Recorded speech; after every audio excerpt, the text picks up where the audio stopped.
দশকের পর দশক ধরে রক্তে রঞ্জিত ফিলিস্তিনের মাটি, অথচ প্রশ্ন রয়ে গেছে ইসরায়েলের আগ্রাসনের বাইরেও কি আরও কেউ দায়ী এই ট্র্যাজেডির জন্য?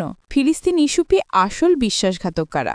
১৯৪৮ সালে ইসরায়েলের রাষ্ট্র ঘোষণার পর থেকে শুরু হয় ফিলিস্তিনিদের দুঃস্বপ্ন।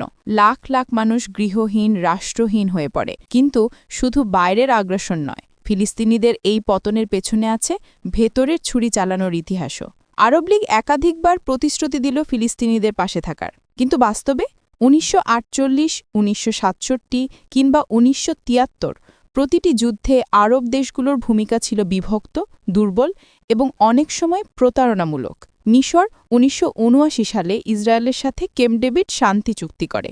এর ফলে তারা ফিলিস্তিন ইস্যু থেকে অনেকটাই সরে দাঁড়ায়। জর্ডান পশ্চিম তীরের নিয়ন্ত্রণ নেওয়ার পর বহু বছর ফিলিস্তিনিদের রাজনৈতিক অধিকার খর্ব করে। সৌদি আরব ও উপসাগরীয় রাষ্ট্রগুলো প্রকাশ্যে ফিলিস্তিনিদের প্রতি সহানুভূতি দেখালেও পর্দার আড়ালে অনেক সময় ইসরায়েলের সঙ্গে সম্পর্ক উন্নয়নের চেষ্টা করে। বিশেষ করে সাম্প্রতিক বছরগুলিতে অব্রাহাম অ্যাকর্ডসের ছায়ায় সৌদি ইসরায়েল সম্পর্ক নিয়ে আলোচনা আরও তীব্র হয়। আরব রাষ্ট্রগুলো ফিলিস্তিনকে ব্যবহার করেছে নিজেদের আঞ্চলিক রাজনীতির পয়েন্ট হিসেবে। প্রকৃতপক্ষে তারা ফিলিস্তিনের মুক্তির চেয়ে নিজেদের স্থিতিশীলতা ও পশ্চিমা সম্পর্ক নিয়েই বেশি চিন্তিত।